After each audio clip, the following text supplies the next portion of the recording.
పౌరుషాలకు పోరాటాలకు చిరునామా అంటే టక్కున గుర్తొచ్చే పేరు పల్నాడు. టీడీపీకి కంచుకోటగా ఉన్న ఈ జిల్లాలో పరిస్థితులు మారాయి. క్రమంగా ఇక్కడ సైకిల్ పార్టీ ప్రాబల్యం తగ్గుతుందనే వార్తలు గుప్పమంటున్నాయి. ఆంధ్రప్రదేశ్ చరిత్రలో ఎప్పుడు మొన్నటిలా టీడీపీ ఓటమి చూడలేదు. ప్రస్తుతం ప్రతిపక్షంలో ఉన్న సైకిల్ పార్టీ గెలుపు కోసం కృషి చేయాల్సి ఉండగా పార్టీలో ఉన్న విభేదాలు అందుకు సహకరించటం లేదనే వార్తలు వినిపిస్తున్నాయి. రాష్ట్రంలో టీడీపీ జనసేన మిత్రపక్షానికి అనుకూల పవనాలు వీస్తున్న వేళ విభేదాలు చుట్టూ పార్టీ తిరుగుతోందని విమర్శలు వినిపిస్తున్నాయి. ఎంత త్వరగా ఆ పరిస్థితుల నుంచి బయటపడితే అంత మంచిదని రాజకీయ వర్గాలు చెబుతున్నాయి. పౌరుషాలు పోరాటాలకు చిరునామాగా పల్నాడు. గతంలో టీడీపీకి కంచుకోటగా ఉన్న జిల్లా.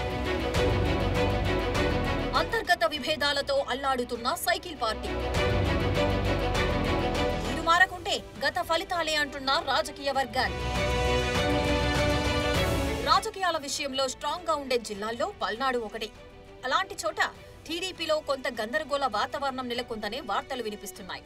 జిల్లాలో 7 నియోజకవర్గాలుండగా ప్రస్తుతానికి వినుకొండ, సత్తెనపల్లి, పెదకూరపాడు, నరసరావుపేట నియోజకవర్గాల్లో నేతలు కన్ఫ్యూజన్ లో ఉన్నట్లు టాక్. ఆయా ప్రాంతాల్లో సీట్లు కోరుతూ పేరున్న నేతలతో పాటు ద్వితీయ శ్రేణి నేతలు కూడా పోటీకి సిద్ధమవుతున్నారట. వినుకొండ నియోజకవర్గంలో మాజీ ఎమ్మెల్యే జీవి ఆంజనేయులు, పెదకూరపాడు మాజీ ఎమ్మెల్యే కొమ్మాలపాటి శ్రీధర్ ఇద్దరు వియ్యంకులు కావడంతో ఇద్దరిలో ఒకరికే సీటిచ్చేందుకు టీడీపీ అధినేత చంద్రబాబు సుముఖతతో ఉన్నారట. ఇప్పటికే ఆయన దీనిపై క్లారిటీ ఇచ్చేయడంతో ఇరువురు నేతలతో పాటు వారి అనుచరులు కూడా డైలమాలో పడినట్లు తెలుస్తోంది. వినుకొండలో మరో నేత మక్కిన మల్లికార్జున పేరు తెరపైకి రావడంతో జీవి మరింత ఇరకాటంలో పడ్డారని స్థానిక నేతలే చెప్పుకుంటున్నారు. మక్కెనకి ఎంపీ లావు శ్రీకృష్ణదేవరాయలు సపోర్ట్ ఉండటంతో సీటు ఆయనకే వచ్చే అవకాశాలు ఎక్కువగా ఉన్నాయని వార్తలు వినిపిస్తున్నాయి.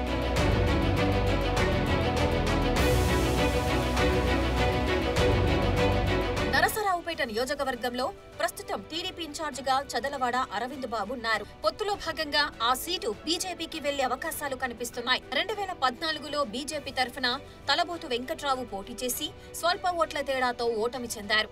నాడు కోడెల శివప్రసాద్ తనకు సహకరించలేదని, అందుకే తాను ఓటమి చెందానని, మరోసారి టికెట్ ఇస్తే ఖచ్చితంగా గెలుస్తానని వెంకట్రావు చెబుతున్నారు.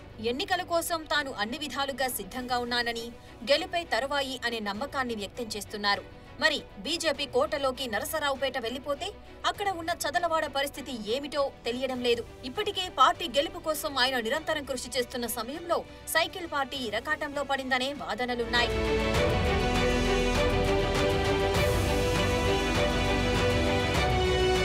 జిల్లాలో కీలక నియోజకవర్గమైన సత్తెనపల్లిలో టీడీపీ వర్గ పోరుతో సతమతమవుతోంది.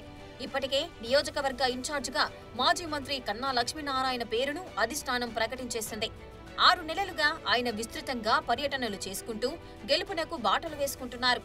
గతంలో ఇక్కడి నుంచి పోటీ చేసిన కోడెల శివప్రసాద్ తనయుడు శివరాం తనకే టికెట్ ఇవ్వాలని, అవకాశం కల్పిస్తే తప్పకుండా గెలుస్తానని చెబుతున్నారు. ఒకవేళ తనకు టికెట్ ఇవ్వని పక్షంలో రెబల్ గా ఆయన పోటీ చేస్తానని సన్నిహితుల వద్ద ఆయన చెప్పినట్లుగా చర్చ జరుగుతోంది. ఇదే అంశాన్ని పార్టీ అధినేత చంద్రబాబు దృష్టికి తీసుకువెళ్లారు కన్నా లక్ష్మీనారాయణ.